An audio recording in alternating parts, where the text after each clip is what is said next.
এইবাৰ প্ৰশাসনৰ হাতুৰা চলিব গোৱালপাৰা জিলাৰ লক্ষীপুৰ। গোৱালপাৰা জিলাৰ লক্ষীপুৰত ইতিমধ্যে আৰক্ষী প্ৰশাসনৰ লোক বা অৰ্ধসামৰিক বাহিনী উপস্থিত হৈছেগৈ। প্ৰায় 200ৰো অধিক পৰিয়ালৰ বাসগৃহ ভাঙি পেলোৱা হ'ব, বেদখলমুক্ত কৰা হ'ব। সেই ভূমিখিনি বনভূমি যিহেতু বেদখল কৰি তেওঁলোক বহুদিনৰে পৰা কেইবাটাও পৰিয়াল 200ৰো অধিক পৰিয়াল তাতে বসবাস কৰি আছিল আৰু বেদখলকাৰীৰ বিৰুদ্ধে এতিয়া দয়া নাই ক্ষমা নাই নীতি অৱলম্বন কৰিছে প্ৰশাসনে। দৃশ্যাংশ আমি দেখুৱাই আছো এই মুহূৰ্তত। কৌচুতলিৰ লগত এফালে কৌচুতলিত চলিছে উচ্ছেদ, তৃতীয় পৰ্যায়ৰ উচ্ছেদ চলোৱা হৈছে আৰু আনফালে গোৱালপাৰা জিলাৰ লক্ষীপুৰতো উচ্ছেদ আৰম্ভ হৈছে। দৃশ্যাংশ আমি দেখুৱাই আছো এই মুহূৰ্তত কেনেদৰে ভাঙি পেলোৱা হৈছে, প্ৰশাসনৰ হাতুৰা কেনেদৰে চলিছে। এক্সকেভেটৰৰ সহায়ত 200ৰো অধিক পৰিয়ালৰ বাসগৃহ ভাঙি পেলোৱা হৈছে। গোৱালপাৰা লক্ষীপুৰত অবৈধ ভূমি বেদখলকাৰীৰ বিৰুদ্ধে প্ৰশাসনৰ বৃহৎ উচ্ছেদ অভিযান। লক্ষীপুৰ আঞ্চলিক বন বিভাগৰ অধীনস্থ বান্দৰমাথা সংৰক্ষিত বনাঞ্চলত আজিৰে পৰা দুদিনীয়াকৈ আৰম্ভ হৈছে উচ্ছেদ অভিযানৰ। ইতিমধ্যে বন বিভাগে বিশাল আৰক্ষীৰ দল লগত লৈ কেইবাখনো এক্সকেভেটৰ লগত লৈ উচ্ছেদ অভিযান আৰম্ভ কৰিছে আৰু বান্দৰমাথা সংৰক্ষিত বনাঞ্চলৰ 118 হেক্টৰ বনভূমিৰ ভিতৰত 55 হেক্টৰ বনভূমিত অবৈধভাৱে বসবাস কৰি আছিল একাংশ পৰিয়ালে। আৰু তাৰ পাছতেই তেওঁলোকৰ বিৰুদ্ধে এতিয়া বেদখলকাৰীৰ বিৰুদ্ধে সেই বনভূমিখিনি বেদখলমুক্ত কৰাৰ অৰ্থে প্ৰশাসনে এতিয়া দয়া নাই ক্ষমা নাই নীতি অৱলম্বন কৰিছে। ইতিমধ্যে প্ৰশাসনৰ লোক উপস্থিত হৈছেগৈ। এফালে কচুতলিত চলি আছে উচ্ছেদ আৰু সমান্তৰালভাৱে গোৱালপাৰা লক্ষীপুৰতো অবৈধ ভূমি বেদখলকাৰীৰ বিৰুদ্ধে এতিয়া প্ৰশাসনে বৃহৎ উচ্ছেদ চলাইছে।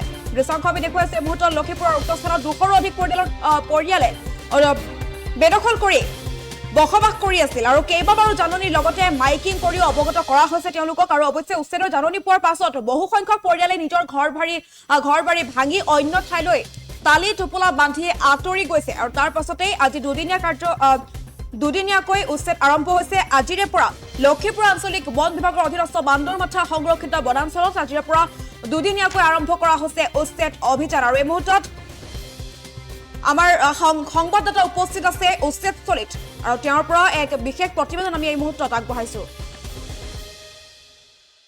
হয়, মই বৰ্তমান উপস্থিত আছো গোৱালপাৰা জিলাৰ লক্ষীপুৰ থানাৰ অন্তৰ্গত বান্দৰমাথাত। দুদিনীয়াকৈ উচ্ছেদ অভিযান ইতিমধ্যে আৰম্ভ কৰিছে। আজিৰে পুৱাৰে পৰা আৰম্ভ হৈছে উচ্ছেদ অভিযান। আমি দেখুৱাইছো আপোনালোকক 55 হেক্টৰ মাটিৰ ওপৰত চলিছে 200টা পৰিয়ালৰ এই অবৈধ বেদখলকাৰীৰ উচ্ছেদ অভিযান। ইতিমধ্যে প্ৰশাসনে কটকটীয়া নিৰাপত্তা ব্যস্তনিৰ মাজত চলি আছে এই উচ্ছেদ অভিযান। ইয়াক হওক ইছলাম ধৰ্মাৱলম্বীৰ মানুহৰ মছজিদে হওক আৰু হিন্দু ধৰ্মাৱলম্বীৰ মানুহৰ মন্দিৰেই হওক আৰু গীৰ্জাঘৰেই হওক, প্ৰতিটো আপোনাৰ ধৰ্মাৱলম্বীৰ মানুহৰ বা এনে মানুহৰ ঘৰৰ ওপৰত চলিছে এনেকুৱা ধৰণৰ উচ্ছেদ অভিযান। পুৱাৰে পৰা চলিছে কটকটীয়া নিৰাপত্তাৰ মাজত এনেকুৱা ধৰণৰ উচ্ছেদ অভিযান। আমি দেখুৱাইছো আপোনালোকক DA নিউজ প্লাছৰ দৰ্শকসকলক এনেকুৱাভাৱে 200টা পৰিয়ালৰ ঘৰ বাৰী ইতিমধ্যে উচ্ছেদ অভিযান চলাব জিলা প্ৰশাসনে।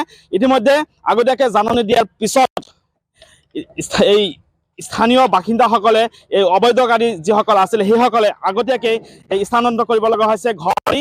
ইতিমধ্যে বহুতো ঘৰ বাৰী अल्टीमेटली ये हमार जो 60 हेक्टर जो माटी ऑलमोस्ट 55 to 60 हेक्टर जो माटी आज जो एविक्शन होई আছে এটো clearly it's a reserve forest মানে এটো গভর্নমেন্টে নোটিফাই করে, মানে নোটিফাই করার আগতে যদি মানে তাতে মানে যদি মানুহৰ ৰাইট আছিল এইবিলাক হিয়াৰিং হয়, ৰাইট না হোৱাৰ পিছতে মানে এটো ৰিজাৰ্ভ ফৰেস্ট ডিক্লেয়াৰ হয়।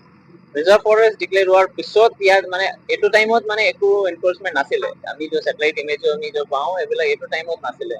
পিছত মানে লাহে লাহেকে অলপ মানে এনফোর্সমেন্ট লাহে লাহেকে হৈছে। Last 20-30 years, maybe around 20-25 years মানে almost 400 ফ্যামিলি এতে হইছে। তো আলটিমেটলি মানে যেতিয়া এবাৰ ৰিজাৰ্ভ ফৰেস্ট অলৰেডি আমাৰ গোৱালপাৰা ডিস্ট্রিক্টত already conflict human elephant conflict বহুত বেশি। আমার বাকি যে অলরেডি এক্সিস্টিং রিজার্ভ ফরেস্ট যদি আমি প্রোটেক্ট না কৰো, so every year এটো বঢ়ি থাকিব। আপনি জানে already 25 people die out of human elephant conflict every year in Goalpara district, अकोल गोलपारा डिस्ट्रिक्ट में। ये तो बहुत, if we consider देश का एवरेज देखा जाए तो ये तो बहुत बेसी है। एटू कारणे to protect our reserve forest আমাৰ प्राइमरी इम्पोर्टेंट। আমাৰ হাই কোৰ্টো এটু কাৰণে আমাক ডাইৰেকশন দিয়া হৈছে কি মানে কৰিব লাগিব। এটু কাৰণে অকল আমাৰ ৰিজাৰ্ভ ফৰেস্ট এৰিয়া আমি চাই আছো, ৰিজাৰ্ভ ফৰেস্ট এৰিয়া যদি ইলিগাল সেটেলমেন্ট হ'ব নালাগে। এতিয়া স্যাৰ যেহেতু উচ্ছেদ হল around 55 to 60 hectare, almost 400 plus illegal settlement আছিলে, এটো আমাৰ উচ্ছেদ কৰি আছে। যেহেতু এতিয়া 400 plus যেহেতু ইয়াৰে উচ্ছেদ হৈ গ'ল, এতিয়া বস্তু ক্লিয়াৰ হ'ল। ইয়াৰ পিছত আপোনালোকৰ ডিপাৰ্টমেন্টৰ পৰা কিবা নতুন ব্যৱস্থা ল'ব নেকি?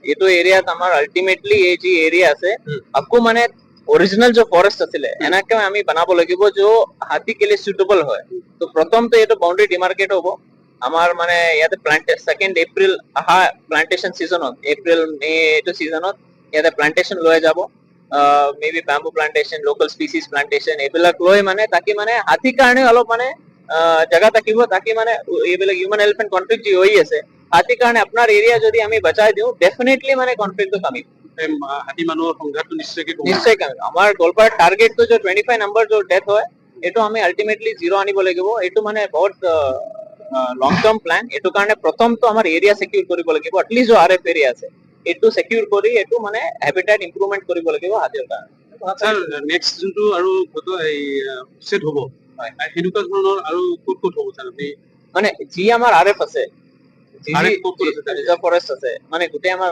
লখিপুৰত আছে গোৱালপাৰাত আছে কৃষ্ণাইত আছে গোৱালপাৰা কোনটো কৃষ্ণাইত আছে এইবিলাক আমি জনাই দিম যেতিয়া আমাৰ প্ল্যান হ'ব আমি এডভান্সত এইটো মানে নোটিছ দিয়ে যাব আমি এতিয়া য'ত আমাৰ সাৰ্ভে চলি আছে জয়েন্ট সাৰ্ভে হ'ব এৰ পিছতে আমি ফাইনাল প্ল্যান আমি কৰিব পাৰিম মানে আমাৰ টাৰ্গেট তো আজি কমপ্লিট কৰা আছে আমি মানে লাস্ট এক সপ্তাহ পৰাই আমি ফ্ল্যাগ মাৰ্চিং আমি কৰাই আছো মানুহক অলপ জনাই আছো এইবিলাক ফৰেষ্ট এৰিয়া মানে কি বাউন্ডাৰি আমি জনাই আছো বাউন্ডাৰি বেছত যিবিলাক মানুহ আছে তেওঁক নিজৰ ভলেন্টাৰি যাব কাৰণে আমি কৈছো বহুতখিনি মানুহ গৈছে তেওঁ বুজিছে এইটো ফৰেষ্ট এৰিয়া তেওঁ বুজিছে বহুতখিনি মানুহ গৈছে তেতিয়া মানে ফাইনালি जो ইলিগেল সেটেলমেন্ট বিলাক जो কনস্ট্রাকশন जो হৈছিলে এইবিলাক আমি ক্লিয়াৰ যিকোনো খবৰৰ বাবে যোগাযোগ কৰক